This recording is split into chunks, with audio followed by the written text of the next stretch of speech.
on, kinfolk? Welcome back to Real Talk Thursday. We are here. We are back. We are back, and we are healthy. We are healthy. So today we wanted to talk about. Can I do Cardi B? Coronavirus. Coronavirus. Oh my god. We're gonna talk about the coronavirus. Yes. Pandemic preparation, y'all. It's real in these streets. How to prevent heightened feelings of anxiety and fear. We're going to kind of talk about that. Some folks are already struggling with like depression or mental, illness. So it can be tough on top of that to have to be in isolation or quarantine or whatever. So we're going to talk about all that. So if you want to see, stay tuned.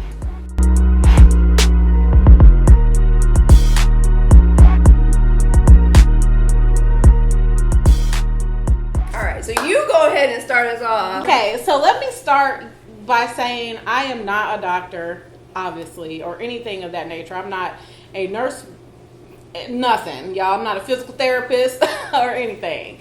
But as some of you guys know, if you've watched other videos that we've had, I do work for a healthcare organization here where we live in Indiana. And obviously they've been disseminating a ton of information about what's going on, and I've been trying to keep up with the CDC website, our Indiana or Marion County Department of Health with their website as well, and trying to read the studies that are coming out. There was one that came out just either yesterday or this morning, where they've been doing some tests and stuff like that. So I'm going to give you guys the information that I have, but I'm going to encourage you to do your own research as well, because one of the most important things I think is to make sure we're not spreading bad information. Absolutely. Which obviously in the age of social media, that happens all the time. Somebody posts something and somebody's like, oh my God, let me share this. And then we're not doing our due diligence to check to make sure what we're sharing is accurate. Right. So in times like this where we have what the World Health Organization has labeled now as a pandemic, it is not the time to be sharing somebody's meme of what can happen when you get the coronavirus. So essentially coronavirus, when you guys hear that term, it's a family of viruses that has been in existence already for some time now. So coronavirus is like a family of viruses that some other things in the news have already emerged from. So if you guys remember like the SARS outbreak, that was within like the family of coronavirus, as well as the MERS, MERS outbreak. So coronavirus is like the family of viruses of what's going on around now. So when you guys are reading or hearing and people keep saying the novel coronavirus, that just means that there's a new strain, if you will, of it within the family of coronavirus. And what it causes is a disease called COVID-19. So coronavirus is the family of viruses. I think the actual virus strain, I don't want to get this wrong, I think it's SARS-CoV-2 or something like that. Look that up because that might be wrong. But the disease that is caused by it is the COVID-19. So hopefully that makes it a little bit more clear. And that is a respiratory disease that this virus causes. And what is this respiratory disease like? What does it entail? Like what? So basically, this is kind of, and I'm not a medical professional, but here's how you can tell the difference between your allergies, your common cold, or whether or not you could possibly have COVID-19. It's characterized by a fever, by a dry cough. So not a productive cough with like a lot of mucus and phlegm. I think it's more of like a dry cough, almost like, you know how sometimes when your throat is just dry and you cough. So now don't freak out if you just coughing. Right. But if it's a persistent cough, that could be an issue. And like I said, high fever. So it's not going to be your sneezy, runny nose, watery eyes, like an allergy type of thing. It's something that is going to be a little bit different. And it most acutely affects people in a respiratory manner. which is why they have said, that there are certain groups that are a lot more susceptible to getting really, really sick, because if you're already compromised with a lung disease, or some people who have like even asthma, really bad asthma, it can really be devastating, which is why people are dying. So we just were talking about this off camera, but here's why it's important to think about this in a different way. When we have the cold, common cold virus, or when we have the flu virus, or viruses that have been around already, the human body's natural response to viruses is to build up an immunity to that specific strain of virus. So whenever a new virus is introduced to a population, our bodies have zero immunity to this strain. So it's different from the flu, and it's different from like the common cold, because we don't have a built-in immunity yet, because we've not been exposed to it. But our bodies will produce it. Our bodies will produce it as we're exposed to it, which is the crappy part, because, okay, nobody wants to get, this COVID-19, the disease that is caused by the virus. No one wants to get it, but it almost has to circulate its way around our global population for our bodies to build up an immunity. Because it's almost like how the chicken pox used to be. Yeah. Like everyone got the chicken pox. Yes. Like chicken pox, and now measles, there's a vaccine for it. Exactly. So here's the effect that it's having with what's going on, why the response seems so severe. Like, what the heck? Like, everything is shutting down. Schools are closing. Like, what is going on? With the chicken pox, let's just say, most of us have either had the chicken pox, and then, if you didn't have the chicken pox or the measles, which one is it? Then you get older and you end up getting shingles. Yeah, I think it is the chicken pox. And that's like worse. Like, you'd rather just have chicken pox than get shingles. Yeah. But here's what's going to happen as this circulates globally, which it will. The World Health Organization has already determined it's 100% past containment. It cannot be contained, which is why they labeled it as a pandemic, which is actually worse than an epidemic. A pandemic is basically, this is a global disease. So the reason why they are shutting things down and having people quarantine is so that it doesn't spread so fast, so that they can work on the vaccine. Vaccines take a long time to formulate, and then they take a long time to distribute. Right. The blowback to the government is obviously severe in this process, because they want to get it out as quickly as possible, but medications have to be tested so that you can make sure there's not some bizarre side effect. Now all of a sudden people's hair is falling out and we all bald or something, like, you don't want that, but you don't want people continuing to die. Those who are immunocompromised, are elderly, people who have cancer, people who have hypertension and heart disease are also very much, more highly affected. So what's going to happen is it's going to continue to spread.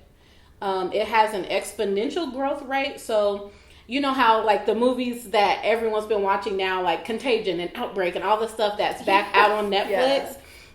It's like they have those dramatic scenes where they say, first is 1 people, and then the next day it's 4, and then it's 16, and then it's 300, and then it's 1,000, and then it's 100,000, and then that is actually accurate. That is how exponential growth spreads when you have a disease or a virus like this that's not containable. And our healthcare system around the world 100% cannot accommodate a growth of a virus that accelerated. Because unfortunately, the difference between chickenpox or measles and what's going on now is this is a respiratory illness. So as people get sick, which is a smaller percentage of the population that is going to get critically ill or die, but those people have to have care in a hospital and more than likely have to be on a ventilator. Ventilators are not that easy to access versus other means of care at hospitals, if that makes sense. So if you have a whole bunch of people to get sick at one time and they go to the hospital and you don't have enough ventilators to care for them, now all of a sudden you have mass deaths. Right. So obviously the biggest impact, almost, even though my heart goes out to anyone who's gotten really, really sick, and especially to people who have died, but the biggest impact is going to be on our economy. Absolutely. The global economy, the economy of the country, is going to be devastating for a lot of people in ways that I think we can't grasp yet, because something like this has not really happened anytime in most of our lifetimes. It's not the same as Ebola. It's not the same as H1N1. It's not the same as other things that we have experienced. Think about when you read in world history about the Spanish flu and about polio and about these diseases that literally killed millions of people. Right. That is this. That's where we are. You know this is a revelation, right?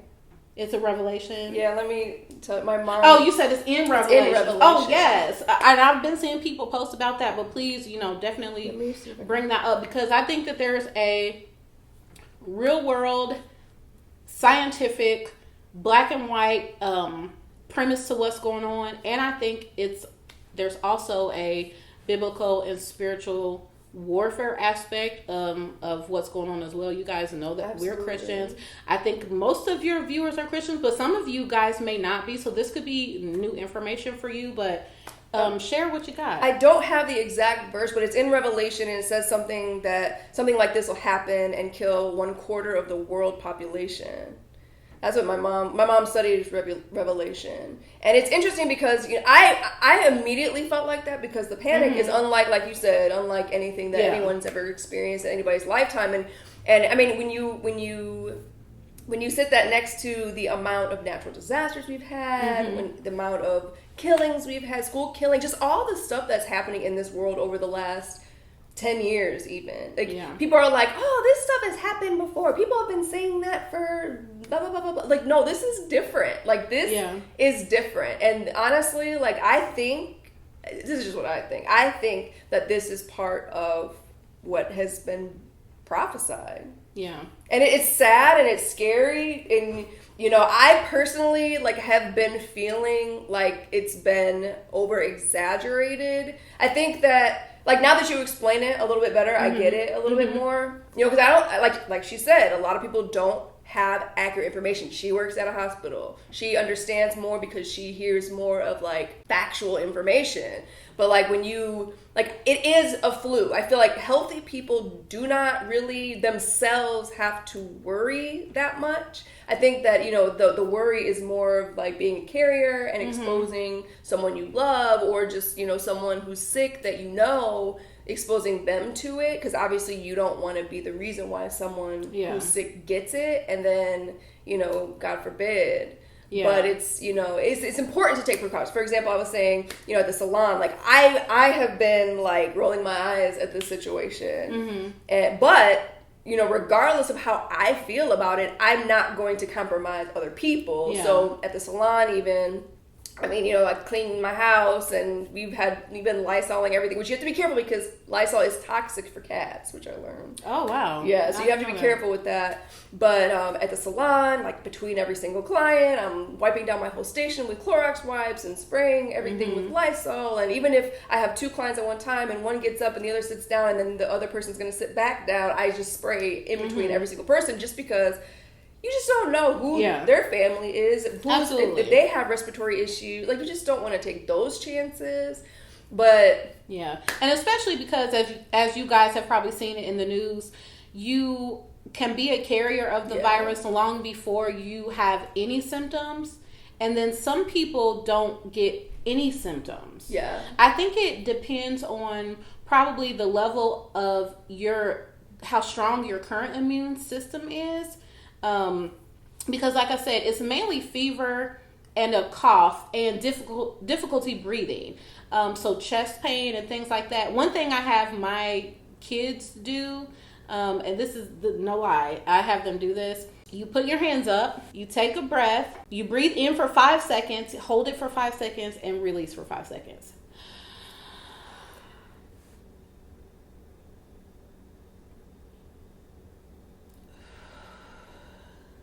And if you have any difficulty doing that or any pain that you wouldn't otherwise have, that could just be an indicator that something is going on.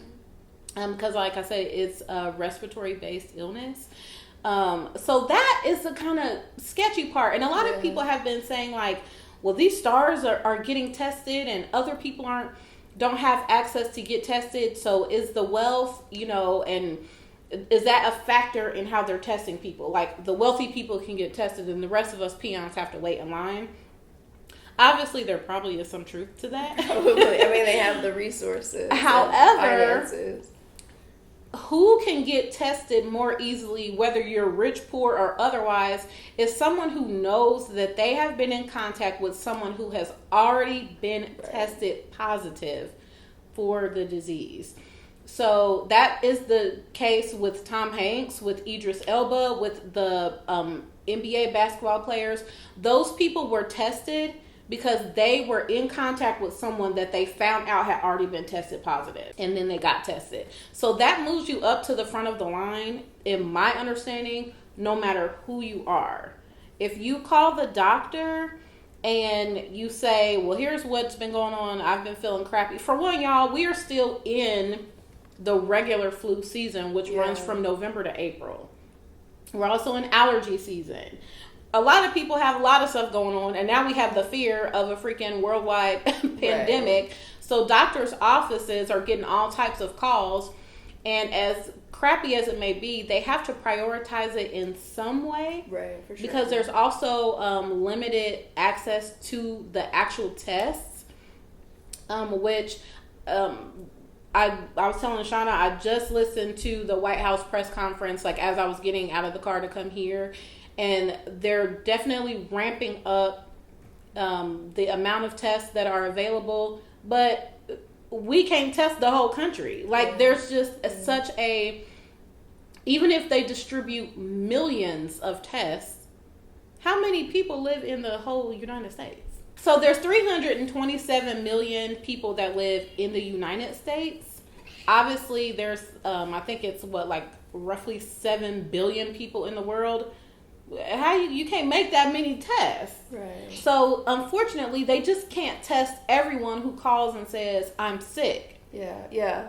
Right. Which I know it sucks and it doesn't seem fair, but that is a big part of the reason why they're asking people to self-quarantine, because the rate of people that are going to get very, very sick is still so low. If you're feeling sick, but you don't know that you've been in contact with someone who's tested positive, it's best for you to stay in your house and follow the normal measures that you would take to get over like a cold or the flu, because they don't have a vaccine. So there's really nothing that they can do for you, if that makes sense.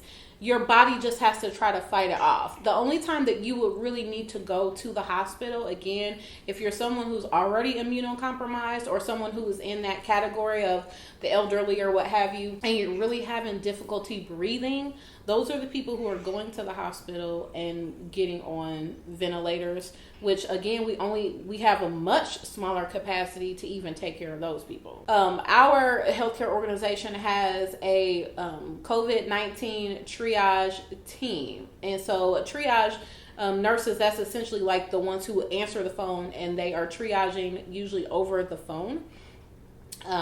Before you would get to a triage in a hospital. So we have a team of people, as I'm sure all the other healthcare networks do, that are doing nothing but answering phone calls, helping people to assess their symptoms, and giving people the next steps of what they should be doing. So here are some things to do and to not do. And can we start with the do not do list? Can y'all stop buying all the toilet paper? Can we stop buying all the toilet paper? Listen, I know it's already too late because the toilet paper is gone. The toilet paper has flown the dang coop. But the bad part about when people start doomsday prepping in times like these, if you are stockpiling, everybody has a family, not just you. Try so hard to only buy what Absolutely. you need. Only buy what you need for the next, maybe 2 or 3 weeks, which is not 2 cases of 72 rolls of toilet paper. It's not, y'all. Our septic systems can't even handle what y'all trying to put out there. It's ridiculous. Yeah. And on top of it, like, those of you who are fighting over it, yeah. shame on you. Yeah. Shame on you. Please don't knock the old lady over at the store. It's really ridiculous. Like, what you need to be doing is going into that fully stocked vitamin section. Yeah. Like, literally, go to that vitamin section that, like, literally every store has a fully stocked vitamin section, but you can't get hand sanitizer as far as far as the eye can see. Like, what sense does that make? It doesn't make any sense at all. Listen, one symptom of COVID-19 is not diarrhea. That's what doesn't make sense to me. I think that's what's causing, like, kind of the craziness of it. I think people think now, so this is what I understand. People think that we're going to go into a season of a complete lockdown, like martial law, whatever, don't leave your house. So they're like, we better stock up on. But you guys have to understand, with all the measurements that the government is taking, they know that our basic life functions still continue. People still have to eat. People still have to go to the bathroom. So grocery stores in whatever capacity are not going to close. So whether you do home delivery. Which I don't think they're doing that. Well, I've done it. I did it on Sunday. Oh, you did? But you're using who? Meijer. Oh, they have their own. Yes. Okay. So whether or not they're going to limit it, some stores are doing like testing different hours. So maybe your store that's normally 24 hours may not be 24 hours, and maybe they'll close for a period of time. So, because God knows they need to restock and recover, because y'all tearing up stuff out here. So, but to some capacity, so it's going to depend on the community you live in. Make sure you're watching, reading your local news and stuff like that. We'll still be able to get food, and we'll still be able to get supplies. But a lot of places are rationing, and rightfully so, only allowing people to buy a certain quantity because people are getting out of hand with the types of things that they're buying. Absolutely. It just doesn't make any sense. Be considerate when you're shopping. One thing so here in Indiana, this past Thursday, they made the announcement to close all of our schools. So schools, depending on what township you're in, we were already like a couple of weeks out from spring break anyway. So what happened was we ended up getting like a super extended spring break that started really, really early, and now our schools won't be back in until like April the 6th. That night, I waited until like 10 o'clock at night. And the kids and I went to the store. There were people there, but it wasn't crowded because there was no way I was going to go during rush hours. Right. People were waiting in line at the grocery store for hours. I'm like, why wouldn't you just wait until late? That's just me. Because ain't no way am I going to run to the store when they make an announcement that the sky is falling, because you already know people are going to freak out. But that's just me. I ain't got time for that. Ain't nobody trying to be bothered. So we went. And like I said, we didn't go crazy. I got snacks for the kids and stuff that I probably would normally get for spring break when they're home anyway. And I just put like an extra week on it. Yeah.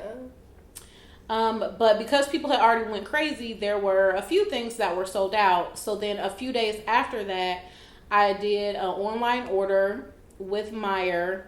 And it's hard to get an available time slot though for them to deliver. So I think I ordered on a Saturday. And I picked like a Sunday time slot because I knew I was going to be home. And then I was able to get the last few things. The only thing that I haven't been able to get is a thermometer. Oh, okay. I had one that I've had for a long time, and for some reason I can't find that joker. And even though none of us are sick or have any symptoms, One thing that I think is smart is to monitor your temperature, to check your temperature at least once every day, because if you see your fever start to climb, even though you may still feel fine or not have any symptoms, that also could be an indicator. So I'm having a hard time finding the thermometers because somebody then probably went out and bought all of them. Like, I haven't even been able to order one on Amazon. Really? I might have an extra one. So I'm like, girl, if you got an extra one, listen. Yeah, they're the old school ones though. I don't even care. The ones that you put under your tongue. That's the one I had. Like, I'm fine with that. I'm totally fine with that. But so here's some things you guys can do. Here's what you should be doing. I read an article about how for the flu epidemic of 1918, which I'm sure that's probably wrong, but this is something that has happened like many years ago, where there were mass deaths. They had like tents, probably similar to what our FEMA tents would be now, that they had people in and stuff like that. And they were starting to put people's beds outside. And those people started to have a higher rate of recovery because they were in fresh air and sunlight. So there's been lots of studies on how, you guys know we get a lot of vitamin D from sunlight. So how sunlight and fresh air can bolster your immune system. So to the extent that you can, and I know most of us are on quarantine and isolation, but you can still go outside. Like, go outside, go for a walk, practice your social distancing. So they don't want us to be in crowds of people, but by all means, take advantage of being at home. Let your kids go out in the backyard and play. Or if you don't have a backyard, like y'all, I don't have a backyard. We live in an apartment, in a townhouse, and we have like a small patio. But we can go outside. We do chalk art. So the kids can go outside on the patio, do chalk art, do whatever, just so that you're getting sunshine and fresh air, because that can just help get your immune system strong, as well as increasing, obviously, your vitamin C. That's another thing we've been doing. I've been supplementing with like emergency. Those little emergency packs. We've just been, the kids don't like how it tastes, so I put it in a little bit of water, and I'll try to just make them like do a shot, like chug it real fast. One thing I can say that you guys may want to look into or research, I've actually heard that if you get COVID-19, elderberry, a lot of people take on like elderberry. It actually, you do not want to take elderberry if you have COVID-19. It does something to accelerate and activate something, and it actually makes you sicker. Wow. So I know people take elderberry to boost their immune system, and I think you can keep taking it if you're not sick, but the hard part is you don't know when you're sick. You won't know when you're sick until you start getting sick enough to show symptoms. So if you currently take elderberry, go online. Do not ask a friend. Do not find a meme. See if you can find anything that's been published, any article or anything like that that seems credible, that lets you know whether or not you should be taking elderberry. And if you can stand to just stop taking it, I would say just stop taking it, because there's something about it that activates something within that strain that makes people sicker. So another thing that I've been doing, you know, a lot of people, we've been cleaning and stuff like that, but do you ever think about the things that we all come in contact with that sometimes you don't think about that need to be cleaned? Probably So a ton of stuff. One thing I've been doing is sanitizing my purse. Yeah, that makes complete sense. I'm actually weird about where I put my purse because of the germs on the floor. People put it on the floor in the bathrooms and like, it's disgusting. Don't do that. But I have been literally sanitizing my purse a ton, my phone a ton, my debit card. Yeah. So if you're right now, a lot of restaurants are closed, probably across the country, but where we live, you can only do delivery or like drive-through. So if you have to hand them your card, obviously they're going to hand it back to you. So what I do is, before I get to the window, I squirt hand sanitizer in my hand. I have it in my hand and then my card. I give them the card, they swipe it, and when they go to hand it back to me, I have them put it in the hand with the sanitizer.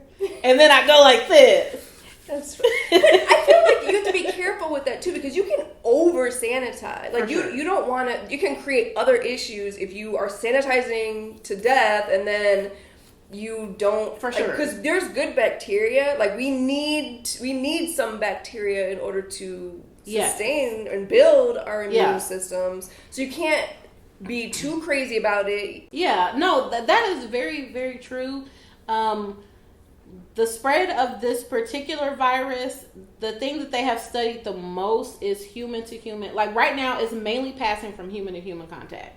So from us all, touching, hugging, and then like people are asking, is it airborne? If it's airborne, and I think that can be a confusing thing to understand. So it can be airborne in this sense.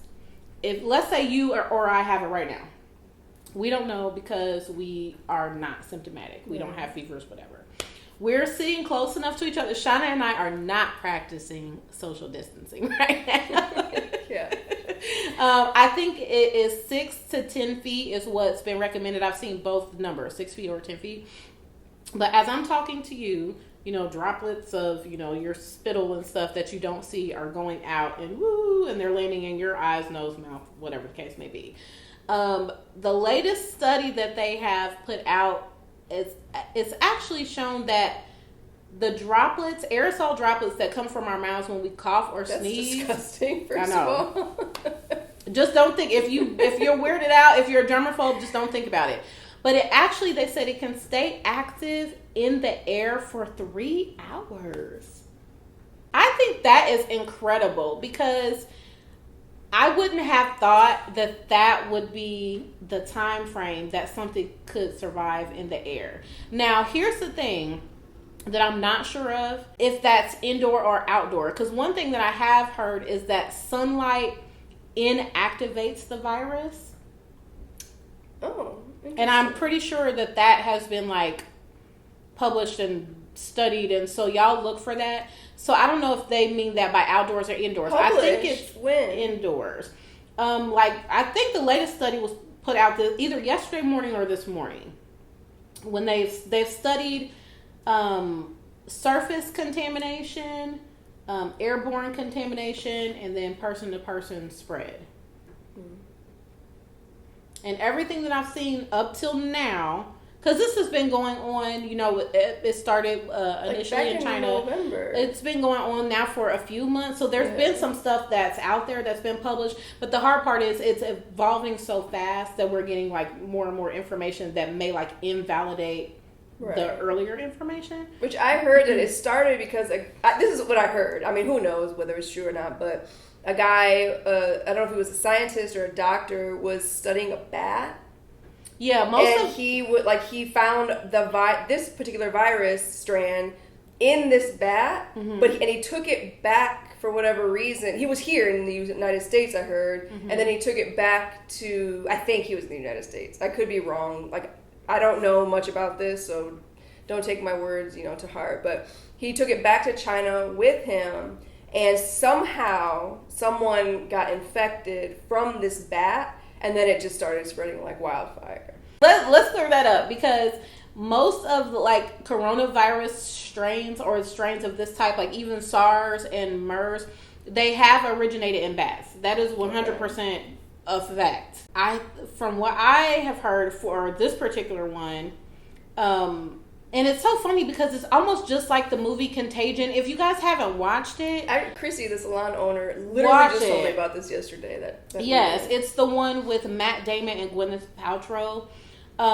So we get food from everywhere. So it really started as an outbreak in the Wuhan province of China. So if a bat that's infected, because they got all these different types of stuff in bats that probably don't affect the bats, they fly and their droppings or whatever can fall where these other animals are. Let's say pigs, cows, cats, whatever the case may be. And then especially if it's an animal that is going to be used for consumption, it goes from the bat to that animal, and then if that animal ends up slaughtered and in the food market, and then it spreads. So in China, they have all of these open air food markets and meat markets where they're cutting up stuff, and for the most part, they are highly unsanitary. Yeah. So that's my understanding of how this specific new strain, this novel coronavirus that causes COVID-19, that's how it started. A bat infected another animal that was within one of their food markets. People started getting sick, but because where they are is such a hub of travel, and obviously so much comes to the United States and the world from China. Right. If it originates in China, it spreads like wildfire. Yeah. Because they're such a hub of exporting, and they're such a hub of technology. So if it's in China, we all gonna get it. Right. Absolutely. Yeah. Like that's just what it's gonna be. But surface contamination is like up to 12 hours. So I think that's why they made the decision to close down the restaurants. Because any hard, tabletops, counters, things of that nature is up to 12 hours. For some reason, they studied copper. Surface contamination for copper is 4 hours. There's also a level of surface contamination that exists for cardboard. And obviously, that poses some fears because of shipping. Yeah. I actually just ordered, not too long, it came on Monday, a toy for my son. My son collects dinosaurs. And so we got a package, and my first thought was like, man, what do you do for your packages and for your mail? So I let it sit outside for a while under the theory that the sunlight would deactivate the virus. Then I opened the box outside. I don't blame you. I mean, I left the box outside. Yeah. I brought the toy inside, and then I disinfected everything before I let him play with it. And if you guys don't know, my son, he's 8 years old. He actually has chronic kidney disease or chronic renal insufficiency, however you want to describe it. So even though he's not at an at-risk category, because he has an underlying medical condition, I really want to take the precautions to make sure he doesn't get sick. Yeah, absolutely. Because we just don't need that. He had gotten sick a few years back with like a really bad cold, or almost like the flu, pneumonia type of situation.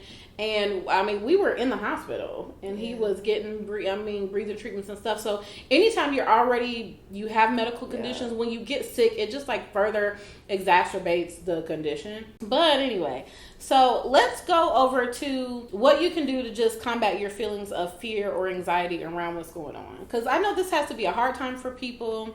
You're worried about your loved ones. There's nothing we can do. Everything is shut down. There's no school. You may be trying to work from home and help your kids do e-learning. And it's just such a stressful time. What have you been doing, or have you and Travis been doing anything differently to help yourself like mitigate the levels of stress, or to just stay positive during everything that's going on? Well, for me, I have to admit, I've learned a lot. Like, obviously, I haven't been doing a lot of talking because I don't know a lot about this virus. I've been so skeptical. Like, I feel like it's this big hoax, and it's all political, and like all this stuff. Learning what I've learned with you guys today, like it really makes it a lot more You're welcome. clear. Yeah, thank you, seriously, because I even, like, my dad was calling me, and he was just like, "Are you worried? Like, what are you doing?" Yeah. Like, I'm like, "Dad, I'm not gonna worry about it." And your dad is in the at-risk category. Yeah, my father is, he's recovering. Well, he's not recovering. He's not in remission yet, but he's, still doing chemo, and he's had cancer. He had it removed and whatever, but they're still, he's still doing chemotherapy and whatever. So he is very at risk for anything, but he's also 82 years old. So he's got like a double, triple whammy. But I've been very skeptical and rolling my eyes at it and feeling like this is so stupid and like it's just a freaking flu. And now that she's explained it a little bit more thoroughly, I'm like, okay, like I get it. Yeah. And have I been taking precautions? Yes. Have I been freaking out? No. Yeah. One, because I feel like for me personally, and I know you agree with this, like God is our protector. Yeah. And I'm not afraid to die, but I'm also not afraid to die before it's my time, because I know that my days are numbered by the Lord. Like, I'm not I'm not freaking out because I'm not going to go unless it's time for me to go. And like all of us, like you too, you know, none of us can really prevent our ultimate death. For sure. You know, granted, you don't want to stand in front of a train just because you know what I mean? But like I always say, God does give us common sense. Absolutely. So you still want to, you know, you want to take precautions. You don't want to be dumb. But, you know, I just feel like more than anything is just praying. Mm-hmm. Because, you know, I think more than anything, like as you were talking, I was thinking about my dad. Yeah. Like, I'm not worried about me. Like, even if I do get it and I get sick and I die, like, I'm not, like I said, I'm not afraid. Y'all, Shanna wants to meet Jesus. Can we just take a moment to say, as many times I've heard this girl say, come on, Lord, I'm ready for the rapture. I'm like, no, I'm not ready. I know. It is not, I'm not suicidal. Let me just say I'm ready. that. My spirit is ready, but I still got things I want to do. I'm not suicidal, but I'm not afraid of missing out on anything in this world because I don't belong here. I feel, I really believe that, like, everybody has their different thoughts about what heaven's going to be like, but I believe, like, that heaven is going to be the way he originally intended. It's going to be life, and it's going to be, you know, the earth is going to be restored, like the Bible says, and all this stuff, and we're still going to get to experience things, but we're going to get to experience it in perfection. Yes. So I'm not afraid of missing out on anything. But, you know, like, I do talk about it a lot because I am, like, I'm not, there is a part of me that's like, anytime something happens that's in Revelation, I'm like, Shauna's like, yes, any day now. It's coming. It's like Christmas Day. And I don't want anybody to die, obviously, because I think more than anything, death is more devastating for the people left behind. Like, for that actual person, it's not devastating. But for the people left behind is where the suffering comes. So for me, I'm more afraid of my father, which my dad has been taking major precautions. My sister, Corrine, was supposed to be coming from Switzerland, which obviously she can't anyway, but she canceled the trip because my dad and Signy, they said, you know, no visitors because they don't, understandably. For sure. So I've been, you know, just washing my hands. I mean, I wash my hands a lot anyway. Like, I'm weird about stuff. I'm constantly, like, even wiping counters off and stuff. Like, I think it's important just to, you know, make sure surfaces are clean. And am I perfect at it? No. But I have been more aware. Washing my hands a ton more. Travis, when he comes home from work, he immediately goes into the shower. Like, sometimes Sean's probably like, take off all your clothes at the door. No, I'm so don't bring this contamination. He like doesn't even want to give me a hug before he gets in the shower. But I'm just like, that's good. I appreciate the fact that he cares about me enough to do that. But I was like, you better get over here and give me a hug. Like, give me my whatever. But like, he's trying to protect you. He's trying to protect me. I understand, because he still has to go to work. Yes. Okay. Other than that, like, I'm just, you know, I self-quarantine. That's my life. So I gotta step ahead of y'all. Introverts, what's up? Shauna has been training for this moment for all of her life. Now she does not have to talk to people. So I know I don't have it because I don't go around people. Now all y'all that talking about you're not living your life, you're not partying. All y'all the one that got to worry. Oh my gosh. Well, I fortunately I'm able to work from home. I work remotely, so we have pretty much been ordered to work remotely until whenever they say all this is over, which that presents its own challenges because as well the kids are out of school and they have e-learning. So up until they would normally be on spring break, they still have to do schoolwork. On the computer. Oh yeah. So it's more work for you. Listen, y'all. And my little superhero, which is my son, John Nathan, he has, as I told you guys, like in our New Year's video, he has an IEP now for school. So basically, I know some of you guys are familiar. He has a team of support people because his little brain just learns differently that helps him when he's at school. And now he's at home, and I'm trying to teach him by myself. I'm like, I'm not qualified. Right. I bet that's really intimidating. Yeah, I mean, it's a lot. And then it's easy to be like, oh my gosh, and start feeling like a failure. But that leads me to what I have been doing to try to just keep my peace of mind and keep my sanity is I am taking 100% of the pressure and restrictions off of myself. Absolutely. I literally care not that the kids are having a balanced diet. Yeah, I'm not trying to be like, okay, got to do a balanced breakfast, lunch, and dinner, and we got to do, at 9 o'clock we do our reading, and at 10 o'clock we do this and that. Yeah. Like, I've seen parents on social media lay out these very detailed plans of what they're doing, and if that's what you're doing, that's totally fine. Because I understand some people don't work. Some people were maybe already stay-at-home moms, or some people have work that they do that is not in like a certain time restraint. Like I work from home, but I have to work during a certain time, just like if I was going into the office. So I don't have the luxury of trying to have like this schedule like my kids are in school, and it's fine for my daughters because they're older, but my son is not quite yet self-sufficient. So he needs a lot of guidance when going through that stuff, and I can't necessarily do that while I'm trying to work too. So I'm just like, listen, we've got all types of food. We've got a little tiny bit of junk food, and when I say junk food, I mean like fruit snacks and nothing crazy, because the kids don't really like nothing crazy that much anyway. But we've got all sorts of healthy stuff and just fun stuff. It's hard to find fruit and vegetables. And I'm like, go in there and eat what you want. Yeah. I make, usually breakfast is grab and go, whether they want cereal, Pop-Tarts, Nutri-Grain, whatever the case may be. And then I'll usually make lunch, and then I'll usually cook, a more hearty type of dinner or whatever. But I am doing if they're watching YouTube for 4 hours, there you have it.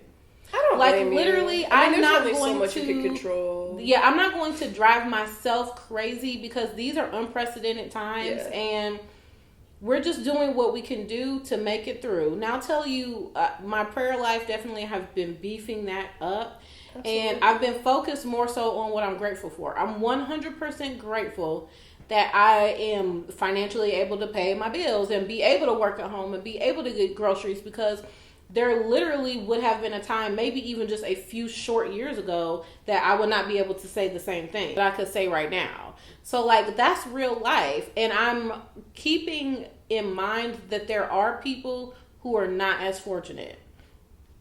People who are, waiters and work in restaurants and who maybe have now been off without pay, or small business owners who...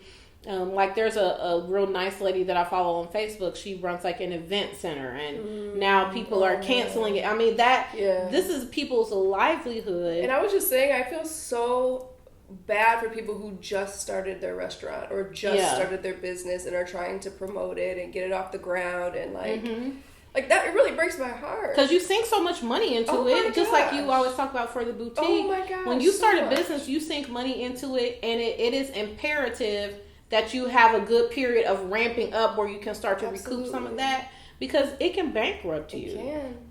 So, the government has started talking about doing stimulus, sending out stimulus packages. Some of you who are old enough can remember times when we've gotten them before, where they sent you $300 or $600 or whatever.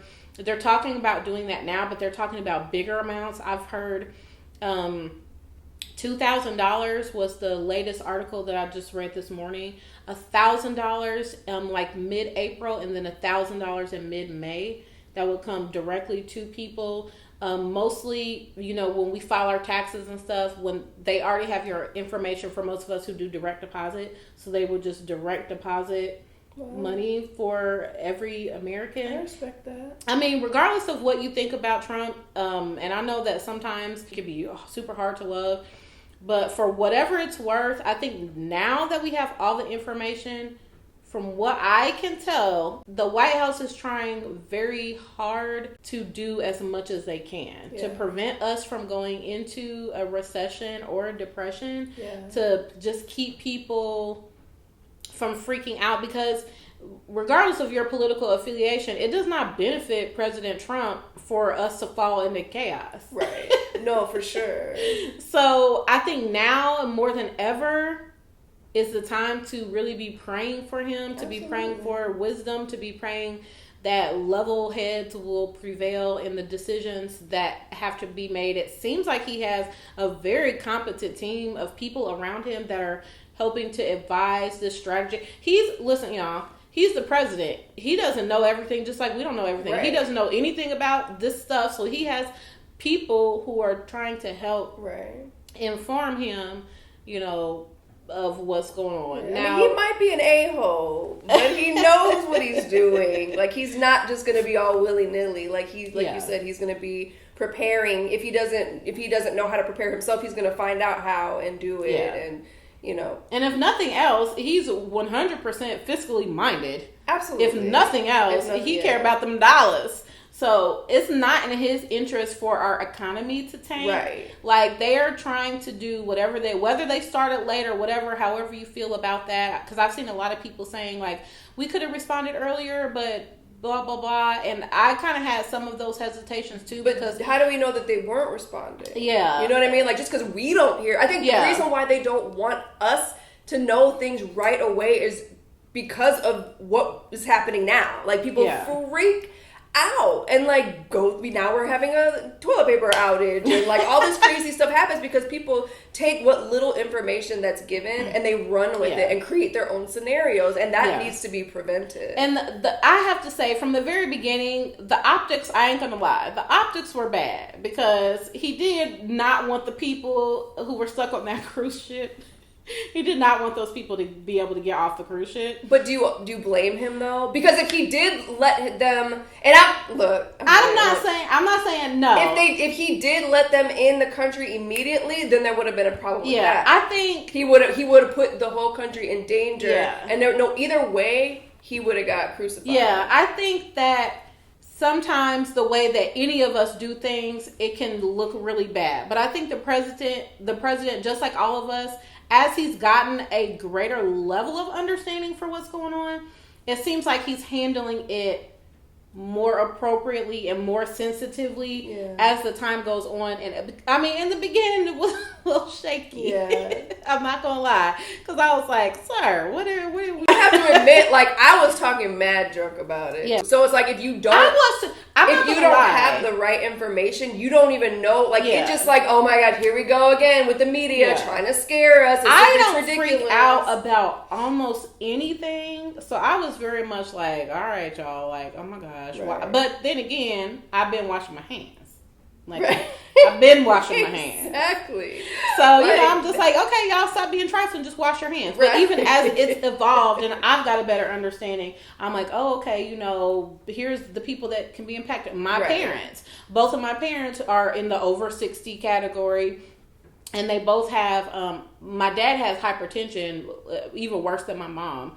So that puts them in the higher risk category. So it's like, okay, well, and then you guys know my son. So it's like, oh yeah, I don't want anyone to get sick. I don't want any of my loved ones to get sick, especially because I'm being careless.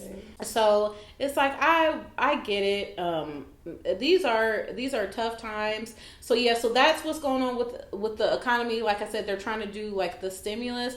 They're also trying to do a lot for small businesses too. Whoever the lady that runs the Small Business Association of America, I'm sure I just made that up, but they are trying to do a lot to just keep businesses from folding. Mm-hmm. So they're trying to do a lot for these giant corporations, airline industries, hotel, cruise, stuff like that, because these people could literally go out of business. And in a way, I know some people get funny about like government bailouts, but one thing that you don't want to do is have these companies go out of business because they employ thousands of people. Right. So it's those individual people who are affected if they shut down. So I support bailing them out in whatever way they can. But they're also talking about floating low to no interest rate loans to businesses so that they can afford to keep paying people while their businesses are closed. I respect that. I mean, I think everything that I heard so far, it sounds dope. I mean, it sounds like they're trying to attack it from every angle that you can attack it, but you can only do so much. They're getting new information every day as things evolve, and all they can really do is respond and evolve as they get the new information. Yeah. So here's one thing I just want to recommend to you guys as we kind of bring this to a close. I know it's been a long video. There's a method of prayer that I've been trying. which one of the women in my small group was telling us about, and I feel like it's been really effective. And there's an acronym for it. It's the word ACTS. So I have a list because y'all see these gaps. So it's hard for me to say. ACTS. ACTS, like the book of Acts. So it's when you pray, if you need a template for prayer, and if you don't, just go on about your business and pray how you normally do. But if you need a template for prayer, it's you start with appreciation for God and acknowledgement of who God is. So it's more specific, like, thank you, God, for being a provider and for providing for me in these ways. It's like you're specifically being appreciative and acknowledging God for what he's done and who he is. C is confession, because we need to be confessing them sins that we all out here committing. On a regular basis. On the reg. Not just the obvious ones. Yes, we need to be asking for forgiveness for our sins. So you're going to confess your sins. You're going to give thanks. That is the T. So that is so at the beginning, the appreciation, which was more specific for what God has done to you. But then you're going to go into, after the A and the C, you're going to go into T, which is just thanksgiving, which is more of a general, like, thank you, God, for being omnipresent. Thank you, God, for being all-knowing. Thank you, God, for all of the general things that encompass who God is. And then the S is for supplication. So you're going to pray and make your requests for others known first, and then for yourself. So you're going to follow that appreciation and acknowledgement, confession, thanksgiving, and supplication. So acts. So that is like a template that I've been using lately to pray, and I really, really like it, because I don't know about y'all, but I don't know if it's an attack of the enemy or what, but when it's time for me to pray, I get real scatterbrained. Yeah. I start getting hungry. I start getting sleepy. Anything that can distract me from praying, because the devil knows how powerful it is, literally falls upon me at one time like a wet blanket. Yeah. Now, is that Acts from Fervent? Oh, yeah, probably, yeah. So Geraldine actually suggested to me, I think it was the last time that we filmed, to read this book called Fervent from Prescilla, Shrier. Yeah.